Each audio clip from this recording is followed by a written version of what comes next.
Today I will be speaking on the new paradigm in refractive surgery. There have been a lot of changes and developments in refractive surgery, and the ReLEx smile is the new kid on the block. This is a technique that was introduced about 10 years ago, and now it is picking up. In fact, it is the most rapidly evolving and performed refractive surgery, with over 3 million procedures having been done worldwide, and it is rapidly growing and becoming more popular. So let us look at what SMILE is all about. I have actually divided my lecture into three parts.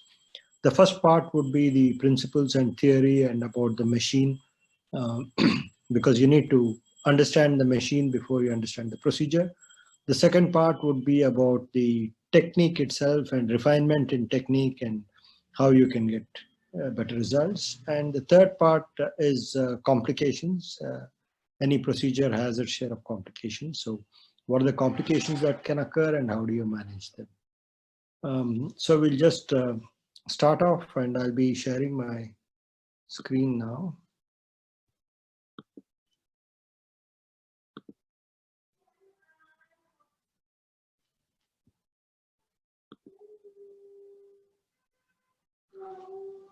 Yeah, I hope my screen is visible there. Okay. So I am a consultant to Carl Zeiss Meditech, and I have been involved in the development of the SMILE procedure, including the global trials for hyperopic SMILE and a lot of other developments. Um, so first we will have to look at the femtosecond laser system itself, because as you all know, the earlier platform was the excimer laser, which was used for the PRK and the LASIK procedure. The PRK was the first generation procedure where um, the ablation was done on the surface using a excimer laser. In LASIK, you make a microkeratome or a femtosecond flap and then ablate the bed with the excimer laser, and then do the correction. The femtosecond laser can be used for the SMILE procedure. The first femtosecond laser system, uh, which was used for the SMILE procedure, is the Visomax femtosecond laser, and it is designed for flap making, for keratoplasty, for intracorneal ring segments, for flex, which is femtosecond lenticule extraction, and SMILE, which is refractive lenticule extraction, and SMILE is small incision lenticule extraction. Now, if you look at the technical features of the commercial femtosecond lasers, you have the Intralase, the Femtex, the Visomax, and the Femto LDV. The difference is that the Visomax has a high repetition rate compared to the Intralase and the Femtech of 500 kilohertz, and the pulse energy is very small, less than 1 millijoules. Um,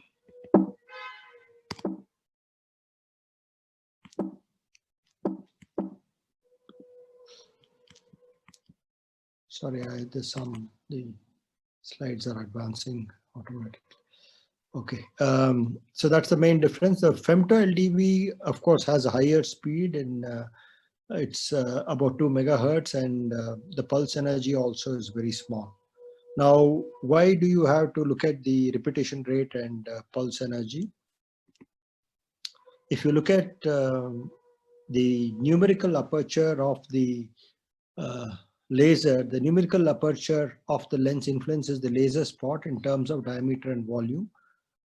In standard optics, you have a larger spot diameter and the depth accuracy is not that good. So if your numerical aperture is high, like in the Zeiss optics, then you have a smaller spot and the depth accuracy is much better, and you have a much tighter focus, and your single pulse energy is small. So this can give rise to very precise cutting planes, unlike the standard optics. And that is why the Zeiss optics differs, and it has taken such a long time for the other companies to kind of evolve and bring about the SMILE procedure. So the Visumax femtosecond laser has a high pulse repetition rate for a short procedure time, easy flap lift and tissue separation, and extended 3D shapes. It has got low and very stable energy for excellent cut quality and no side effects like the DLK or transient light sensitivity. And it's got accurate focusing and a small spot for well-defined incisions, for creating flaps, and also for the SMILE procedure. The contact lens or the patient interface is a curved and low suction corneal suction interface, and it does not put much pressure on the corneal surface. It gently applanates the cornea so that it doesn't cause any distortion, and the suction is very low so that the patient is able to fixate at the light as and when the procedure is being done, so that the centration is on the visual axis. So why do we need to look beyond LASIK? LASIK has become the gold standard procedure and is very popular. But with the SMILE procedure, it combines state-of-the-art femtosecond technology with high precision lenticule extraction, and it provides a minimally invasive correction system. So refractive lenticule is created in the intact cornea and removed via a small incision, 2 mm incision. So there's no ablation and there's no flap. So it clearly offers clinical benefits. So it's a flapless femtosecond single step procedure. The unique features of the Visumax are the curved contact glass, unique light scalpel, 500 kilohertz repetition rate, and you have a good microscope for a close-up of the lenticule. It's also got a slit illumination, and the suction is very gentle but firm, so that it holds the eye but does not prevent fixation, and the patient is able to see the fixation light.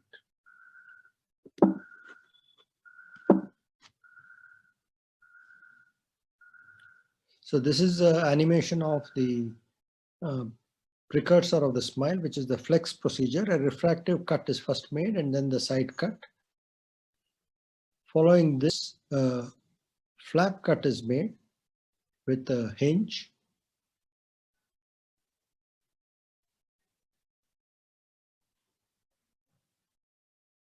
And then the flap can be lifted. And then the lenticule is separated and then lifted off, and the flap is put back. So here you're using the femtosecond laser to create a lenticule and then removing the lenticule after lifting the flap. Pseudo SMILE is a transitional stage between flex and SMILE, and it is you use the flex software to create a lenticule with a nasal hinge, but you don't actually lift the flap. Flap is partially open, only 4 to 5 millimeters, and the lenticule is dissected and extracted without actually lifting the full flap. And if the surgeon has any difficulty, then he can lift the flap and remove the lenticule. So it's only a transition stage between flex and SMILE when you're learning the procedure. In ReLEx SMILE, basically there are 3 steps. The step 1 is creation of the refractive intrastromal lenticule and access cut in 1 step. Step 2 is manual tissue separation, and step 3 is extraction of the lenticule through a small incision.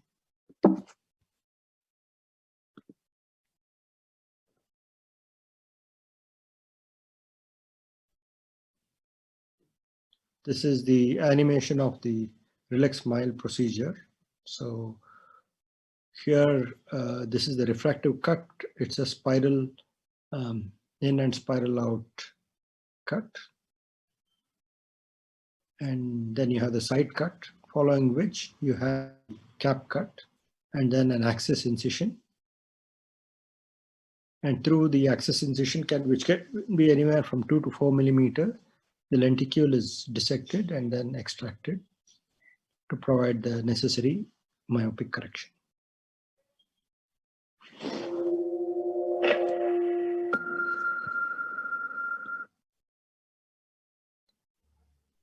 So if you look at the geometry of the lenticule, there is a 2 to 4 millimeter superior incision. That's the axis incision through which you're able to access the lenticule. You can use an optical zone of anywhere from 6 to 7 millimeters. The cap thickness is around 100 to 120 microns. And you have to leave a minimal residual bed of 250 microns, but preferably about 280 to 300 microns. So this is the diagram. The advantages of the ReLEx smile procedure is that it is a flapless procedure. You're not cutting the Bowman's layer, which is the strongest layer. 80% less side cut and 30% less cap cut. And of course, there are no flap complications like microstriae, flap dislocation, or epithelial ingrowth or DLK.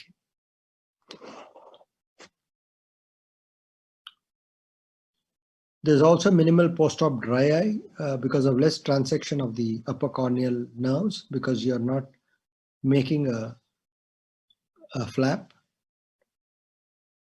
And this translates to less dry eye. And there have been several studies which show that with confocal microscopy, the subbasal nerve plexus regenerates much faster in SMILE than in LASIK.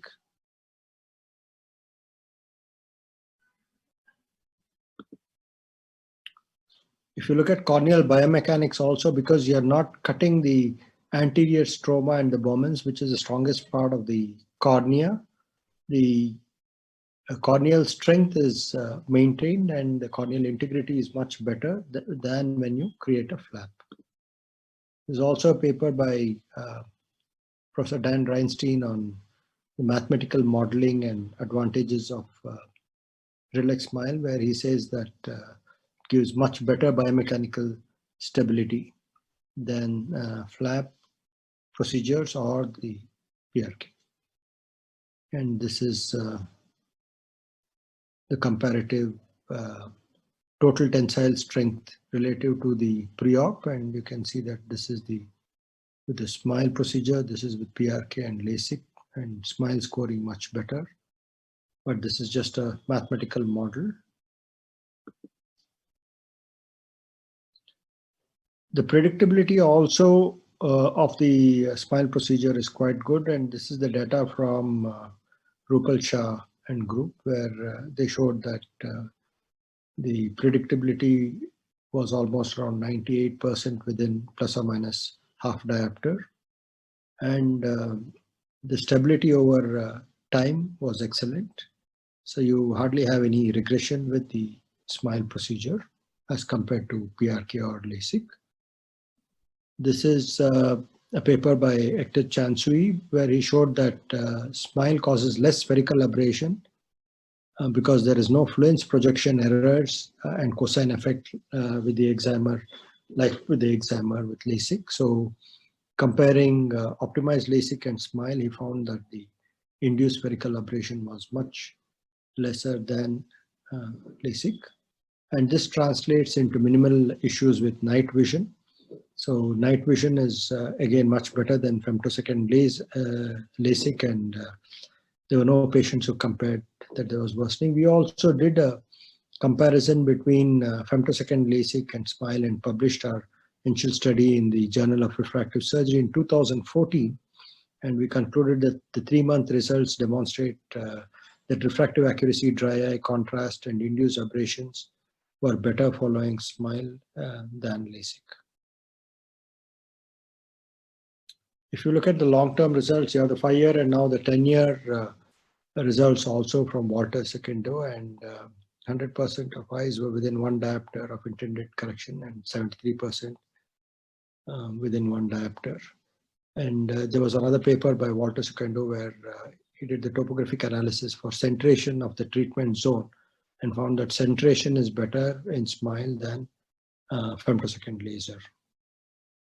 This is because you're centering on the patient fixation, which is the visual axis. And so the quality of vision and centration is better than pupil centration.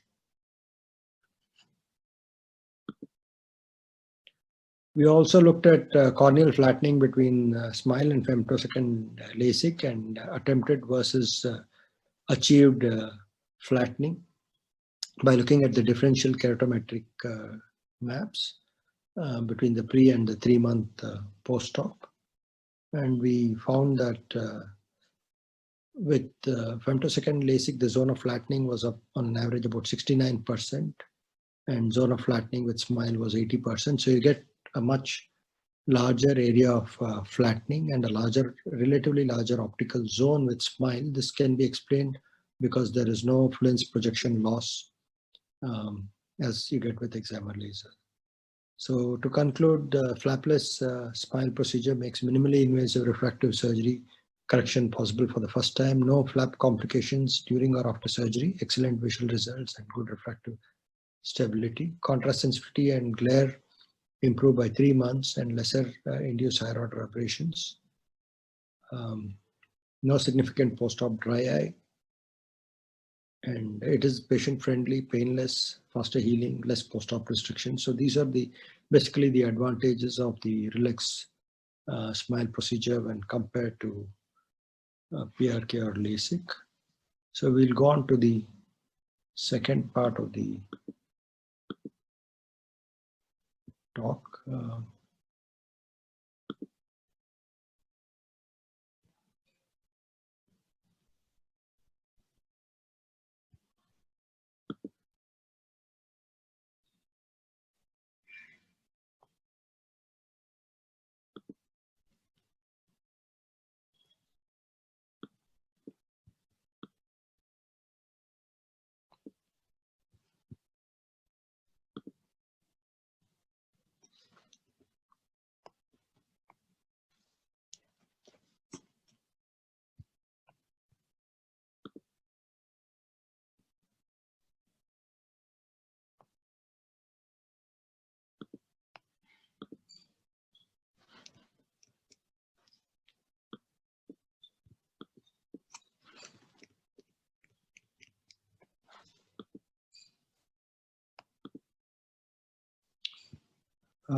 Just a minute, let me just share the presentation.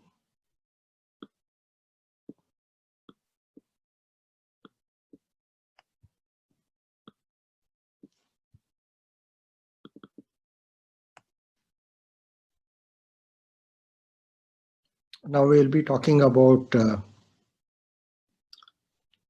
techniques and refining techniques.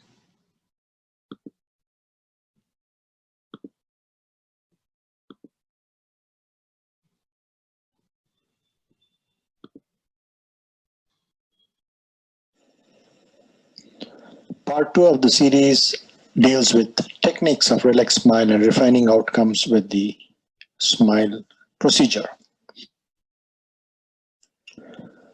The preoperative preparation is very important for the SMILE procedure. Before taking the patient into the OR, do not use anesthetic drops or a betadine wash because this may alter tear film and loosen the epithelium. There's an increased risk of black spots and difficult dissection, which would affect the visual outcomes. If you have to mark for cyclotorsion in cases of high astigmatism, it should be done after installation of an anesthetic, preferably in the OR, just before positioning the patient under the laser. A solid blade speculum is used for patients with loose bulbar conjunctiva, especially those who have used contact lenses for a long time, as there is a higher incidence of conjunctival prolapse during suction into the interface between the contact lens and the cornea, and this can block the laser while it creates the access incision, and also there is a higher incidence of suction loss. After draping and inserting the speculum, observe for pooling of fluids like tears and anesthetic. If there is excess fluid, This predisposes to suction loss, so you soak the excess fluid with a sponge and remove it. Proper head positioning is very important. Elevate the chin and turn the face in the opposite direction, especially in patients with a prominent nose, to avoid contact with the gantry and suction loss. Do not touch the undersurface of the contact lens, as stains may interfere with the laser delivery and there may be an increased incidence of black spots. The importance of docking and centration cannot be understated. Position the patient's eye by moving the Visumax bed by rotating the joystick so that the visual axis is exactly in the center when the eye meets the contact lens. This can be ensured by the concentric circles on the right ocular, which is the reticule, and also the symmetrical formation of the tear meniscus. Applanate the cornea slowly while asking the patient to fixate on the green flashing fixation light.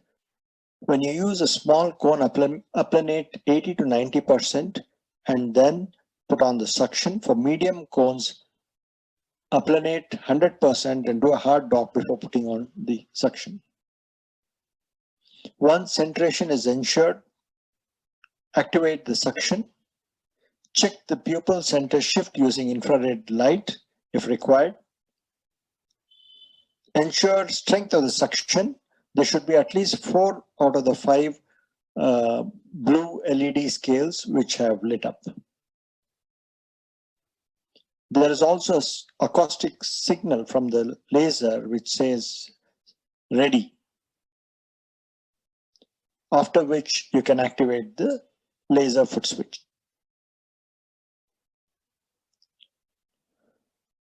At the time when the eye is under suction, minimize background noise. Instruct the patient to remain calm and not to move or squeeze the eye. Also explain that the green fixation light will disappear after some time and not to search for it or move the eye. It is preferable to give a countdown of the time. This helps the patient and reduces anxiety.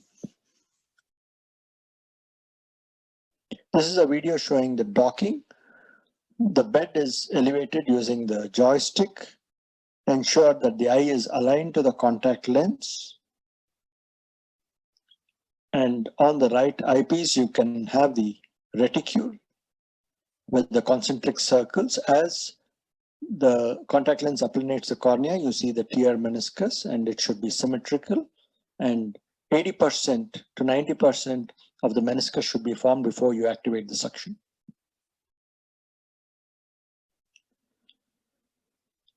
You can detect impending suction loss by leak of fluid, which is characterized by a darkening of the white surrounding area and escape of bubbles.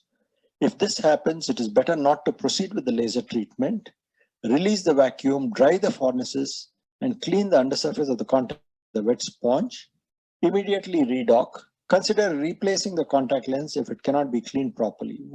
Once the eye is redocked successfully, then the remaining steps of the laser delivery can be completed uneven. In patients with a large angle kappa, the center of the pupil may not exactly coincide with the fixation light, like in this case. You can look at the patient's topography preoperatively and assess the angle kappa. If this is there is no need to release, suction, and redock, because you would like to have the lenticule creation centered along the visual axis, which gives better postoperative results.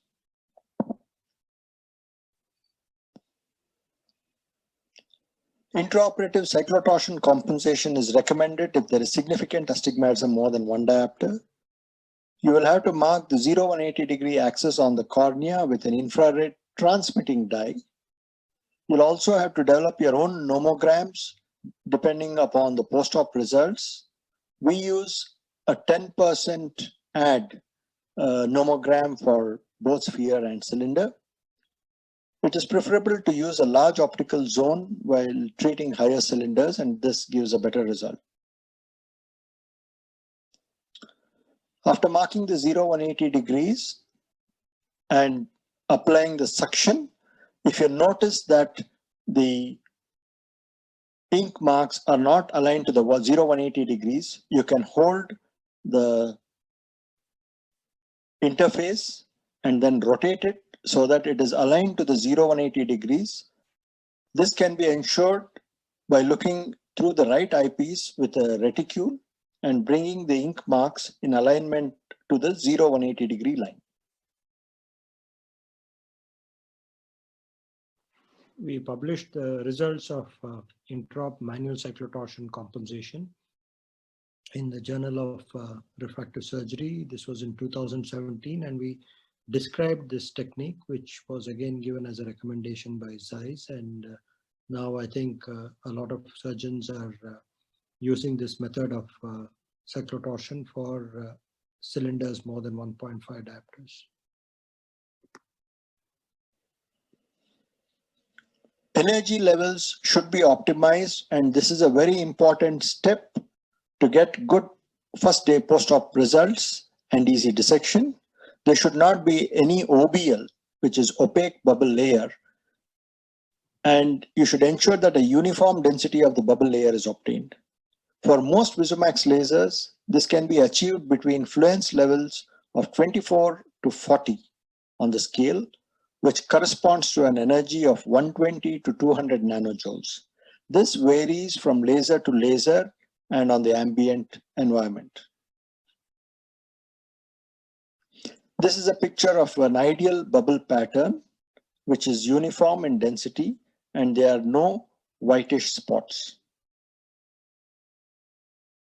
We also described a new sign called the gas bubble escape sign. It's an intraoperative sign to predict immediate visual quality after smile. And with this, we found that as soon as you open the incision, if the gas bubble disappears and there's a lightening of the interface, then it's much easier to dissect the lenticule and extract the lenticule. And the first day one visual acuity is also much better. This basically, this sign can be used to optimize the energy in the laser.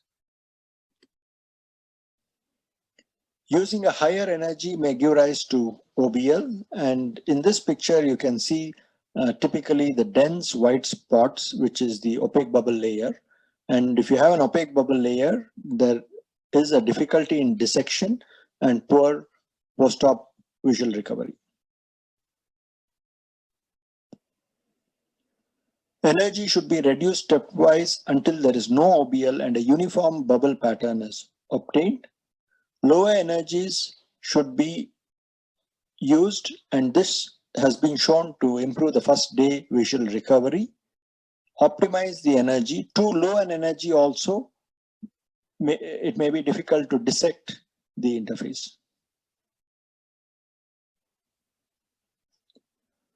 The sequence of laser delivery and lenticule formation involve first a deeper plane dissection from the periphery to the center in a spiral in pattern, a 360-degree side cut, a superficial plane dissection from the center to the periphery in a spiral out pattern, or this is also known as the cap cut, and this is followed by the axis incision. Let us look at the laser delivery. There is a spiral in pattern or the refractive cut or the deeper plane cut, followed by the 360-degree side cut, and then a spiral out cap cut or superficial plane cut. This is followed by an axis incision at the 12 o'clock position. There are various instruments available for lenticule management. We will look at a few of the popular ones like the Chansui ReLEx dissector, the Reinstein lenticule separator. I have also made a self-guiding or Ganesh smile dissector for beginners, and I have described a no dissection smile technique known as the lenticuloschisis. The Chansui dissector has a short end and a longer end. The first short end is used to open up the incision and to dissect the superficial and the deep planes. The superficial and deep planes are dissected on different parts of the incision so that it is easy to identify the superficial and the deep planes. First, the superficial plane is dissected. The dissection is extended to the periphery so that the entire superficial cap area is dissected. Then you enter into the deeper plane and dissect the deeper plane. A tissue bridge is kept at one side to provide counter traction while dissecting the opposite side so that the lenticule does not roll over. And finally, the tissue bridge is dissected so that the lenticule is completely separated. The lenticule is grasped with a microforceps and extracted. The lenticule is then spread out on the corneal surface to ensure that you have removed the lenticule completely. This is the Reinstein dissector or modified TAN dissector. Here, a fixation forceps is used to fixate the globe to provide traction. The superficial plane is dissected first, and then the deeper plane is dissected. The side cut is visualized while dissecting the deeper plane, and you ensure that the whole lenticule is completely separated. Then using the same instrument, you can pull the lenticule out. The self-guiding dissector is a special instrument which has a flat surface superiorly and a convex surface inferiorly on one side.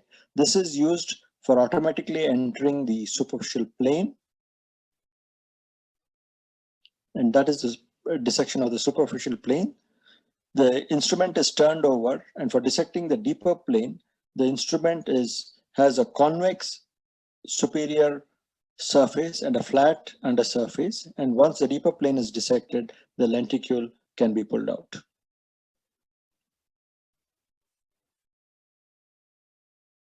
The no dissection technique or lenticuloschisis is an advanced technique. The globe is fixated, then the axis incision is entered with a microforceps. The microforceps jaws are open and the lenticule is grasped and pushed down.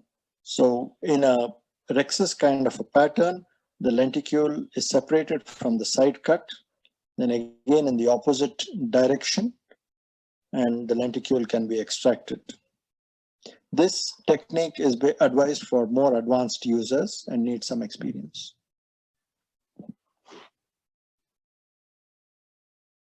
We published this technique again in the Journal of Refractive Surgery 2017, and you can also view the details and the results of this technique and their videos also. So thank you for your attention. Yeah, this was about the technique and refinement of the technique. I think next we'll go on to the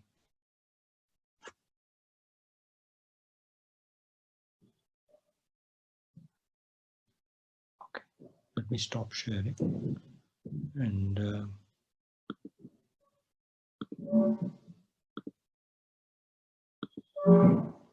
we'll go on to the third part, which is complications and management of complications.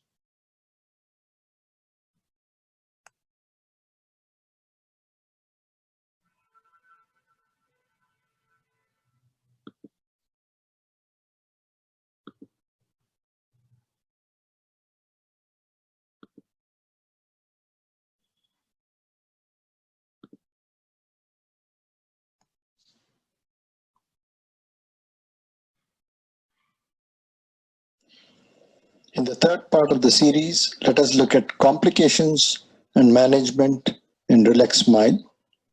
Like all procedures, there can be complications even with this technique. The complications in ReLEx Smile depends upon the stage of the surgery. It can occur during laser delivery or during the tissue separation. During laser delivery, you can have black spots or suction loss. During tissue separation, you can have a lenticule stuck on the cap, a lenticule tear or incomplete removal of lenticule, cap or incision tear, or you may not be able to find the lenticule and may have to abandon the procedure.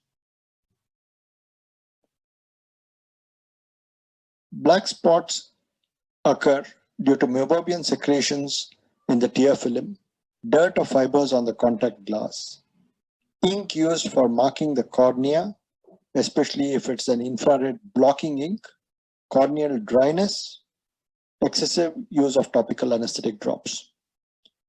With black spots, there's a risk of difficult tissue separation, damage to the stromal bed, and delayed visual recovery, which may take up to 3 months.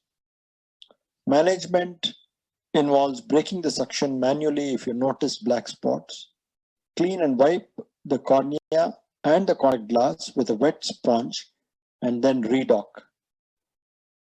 Replace the contact glass if required, if you're not able to clean the contact glass properly. This is a video of the black spots. Notice the black spots where there is a blockage of the laser energy. In this case, this has happened because of repeated docking. When there is repeated docking, you can see that the meibomian secretions actually stick onto the contact lens. And once you apply the laser, the meibomian secretions block the transmission of the laser and you can get black spots. The black spots cause difficulty in dissection, more traction on the tissue, irregular tearing of the interface, and delayed visual recovery. When you notice black spots, it's better to release suction and then clean the contact lens with a wet sponge, like shown in the video, before redocking, or you can even replace the contact lens and then redock the cornea.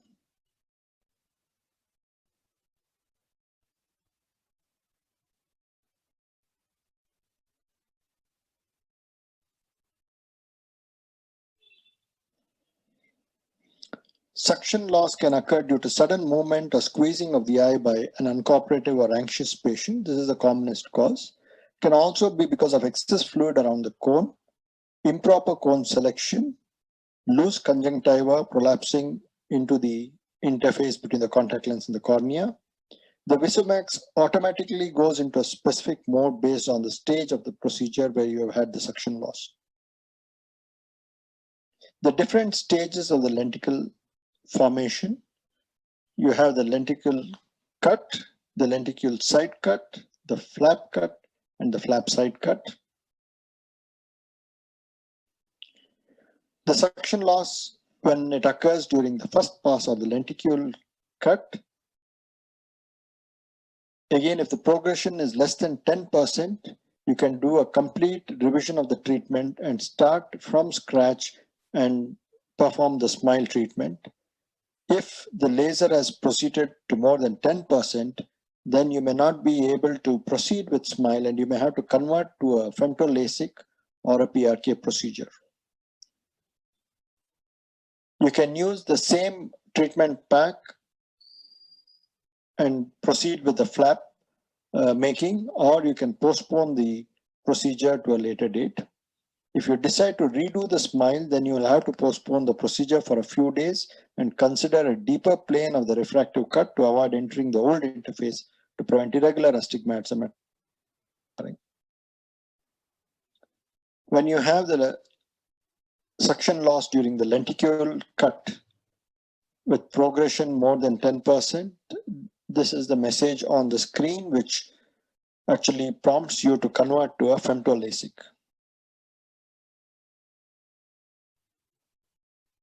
If you have a suction loss at stages other than the deep pass, either during the lenticle side cut, the cap cut, or the axis incision cut, the laser allows the option of completing the smile procedure in the same surgical session after redocking with the contact glass. Let us look at the video of suction loss occurring at various stages. First, the suction loss occurs when there is less than 10% of the refractive cut. In this case, you can do a complete revision of the initial treatment and proceed with the SMILE treatment. The eye is redocked, and then you proceed with the laser, the refractive spiral in cut, followed by the side cut and the spiral out cap cut, and finally the axis incision. And then you can proceed with dissecting and removing the lenticule. If the suction loss occurs during the lenticule refractive cut, which has progressed to more than 10%, like in this case, because of a sudden movement of the eye, you get a prompt from the laser saying that you cannot proceed with the SMILE treatment, and you will have to convert into a femto LASIK. In this case, a flap is made using the same treatment pack, and then the patient is shifted onto the excimer laser for completing the LASIK procedure.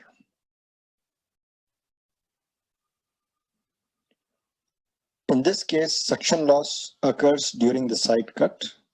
You can see this is the deeper refractive cut, after which during the side cut there is a suction loss because of the eye movement. Here the laser would allow you to again redock and continue with the SMILE procedure. It is very important to have a proper centration.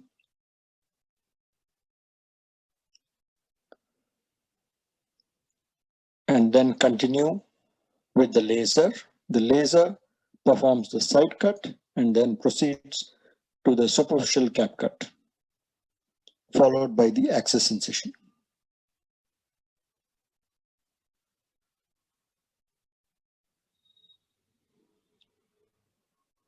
This is a case of suction loss during the cap cut. The refractive cut is completed and the side cut, and then you have the suction loss. In this case, again, you can continue with the SMILE procedure using the same treatment pack. You can redock the eye, ensure that there is a proper centration.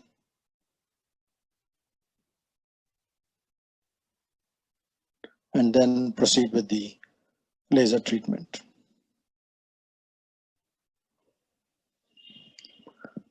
You can avoid suction loss by proper head positioning to prevent the nose from touching the cone. It is very important to instruct the patient about the fixation light. Ask them to concentrate on the green fixation light during docking, but also instruct them that after some time the green light will disappear and they should not search for the green light. Usually the patient becomes apprehensive when the green light disappears after the refractive cut and they try to search for it, and this is when suction loss occurs. It is good to give a countdown of the time, and this prevents the patient from becoming anxious.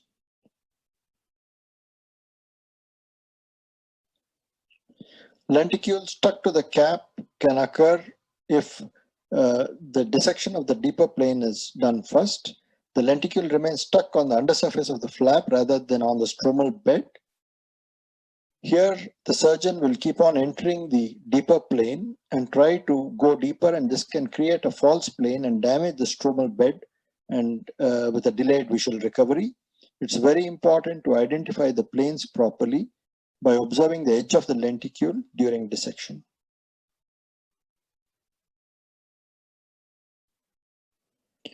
Once you recognize that you are in the deeper plane, stop and identify the superficial plane by lifting the cap from one side of the incision using the short end of the dissector.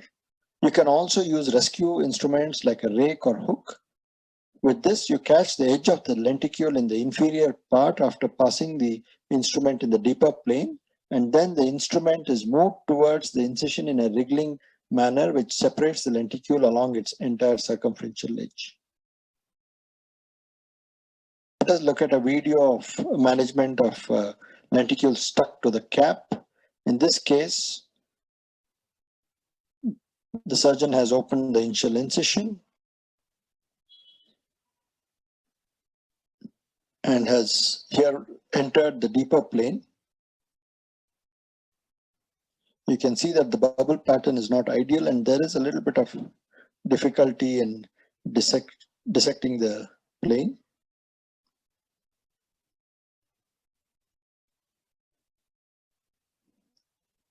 Once the deeper plane is dissected, the instrument automatically enters into this plane, and it's difficult to find the other plane. So once you realize that you're in the deeper plane, then you use the short end of the dissector, go just inside the incision, and then identify the superficial plane. Enter into the superficial plane and dissect it completely so that the lenticule is free before extracting it with a microforceps. Ensure that the lenticule has been removed completely by observing the edges. There should not be any missing areas or tags.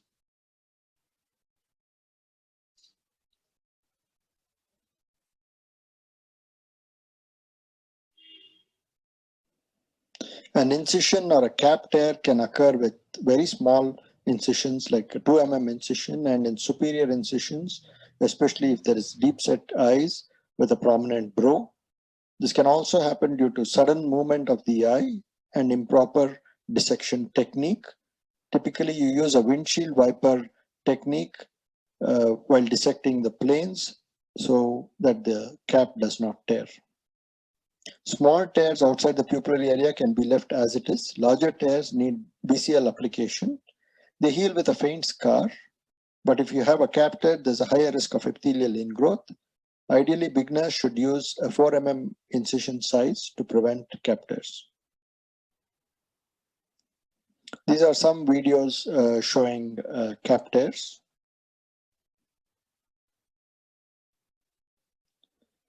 There is a fairly large cap tear which occurs because of sudden and improper movement of the instrument. Here you can notice the cap tear, but it has not extended into the visual axis.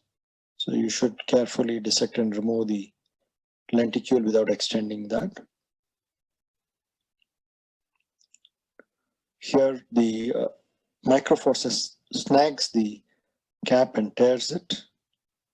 And there's a fairly large tear, so a BCL is placed, and this heals with a very faint scar and does not affect the visual acuity.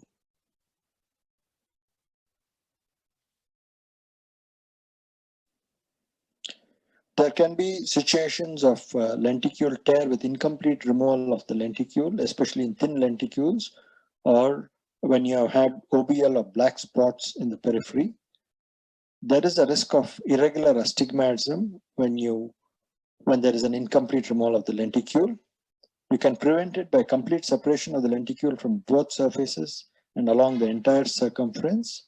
You should examine the edge of the lenticule and also the edge of the pocket for any residual tissue with the slit lamp. You can manage this by removing the tags, identify and removing the tags completely.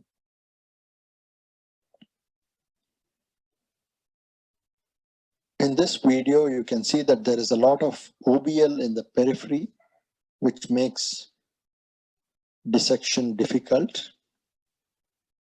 And if you have a low refractive error and a thin lenticule, then there is a tendency for the lenticule to tear. In this case, there is a little bit of difficult dissection. The lenticule is removed with a microforceps.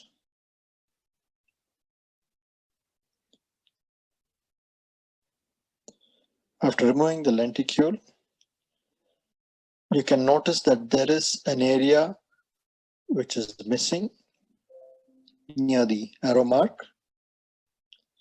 So there is incomplete removal of the lenticule and a tag. This can again be noticed with the slit lamp. You can identify the area where the tag is present, go in and dissect the tag and remove it with a microforceps. You can also match this to the previous removed lenticule. So you completely removed. This is again an interesting case of a retained lenticule, 35-year-old male interested in refractive correction with a low myopia. Planned ReLEx smile. This was the pre-op topography. The surgeon had difficulty in finding the lenticule, abandoned the procedures. 10 days later, the topography showed irregular astigmatism. There was loss of best corrected vision. Vision had dropped to 6/60. The anterior segment OCT showed retained lenticule in the inferior aspect, irregular epithelium and an irregular surface. On slit lamp examination, there was some wrinkling in the inferior portion of the cornea. So the patient was taken up for exploration. The access incision can be easily opened up. And then the remnant tissue is dissected. The deeper plane is dissected and separated from the stromal bed.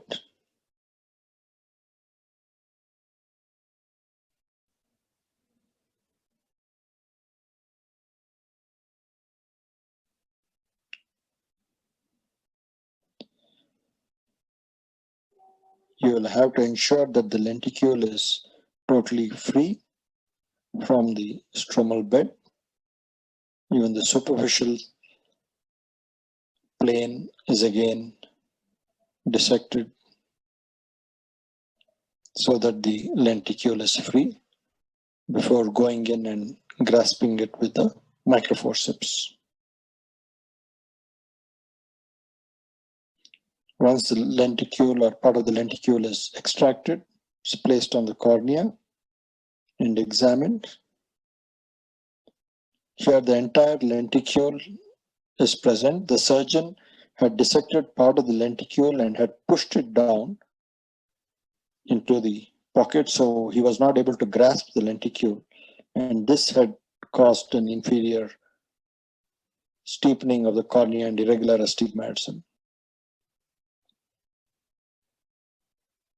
The interface is washed with BSS, and this patient recovered good visual acuity. This is the post-op topography after removing the retained lenticule, and the patient had an uncorrected vision of 6 parts on the second day. If you can't find the lenticule in 10 minutes, then it's better to postpone the procedure for 4 to 12 weeks rather than proceeding with the dissection and increased trauma to the tissue, which can cause edema and poor visual acuity. Reassess the patient after some time with topography, anterosegment OCT, a proper slit lamp examination, and clinical photographs with retroillumination. You can then proceed to exploration and removal of the lenticule by an experienced surgeon, or alternatively do a TopoLink PRK. If the laser energy was very good and you were unable to find the lenticule, then you can explore and remove the lenticule at any stage, even as long as a year after the procedure. However, if the laser delivery was improper, then it's better to do a TopoLink PRK and correct the refractive error. This is a clinical decision and totally depends upon the surgeon and his experience. We actually published a series of retained lenticules and their management after SMILE in the JRS. And also we described the technique of using circle software in open exploration in cases of retained lenticule, and the video also is there. These are some interesting cases that were published in the Journal of Refractive Surgery. So to To conclude, having a proper technique of docking, optimizing energy levels of the laser, and a meticulous surgical technique will minimize complications and improve visual outcomes in ReLEx Smile. Thank you very much for your attention.